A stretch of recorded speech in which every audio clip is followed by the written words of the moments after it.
Hello বন্ধুরা, আসসালামু আলাইকুম। আমি এখন অবস্থান করছি সংসদ ভবন এলাকায়, খামারবাড়ি ফার্মগেট খামারবাড়ি এলাকায়। খালেদা জিয়ার জানাজা নামাজের উদ্দেশ্যে লাখ লাখ জনতা এসে ভিড় করেছেন ইতিমধ্যেই।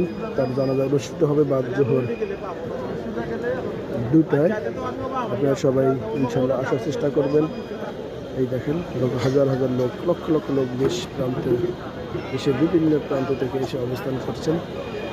এখানে আমাদের আইনশৃঙ্খলা বাহিনী ভাইয়েরা চেক করে সবাইকে প্রবেশ করার অনুমতি দিচ্ছে। বিভিন্ন মিডিয়া কর্মী ভাইরাও আছেন, ভিডিও দেখতে পাচ্ছেন।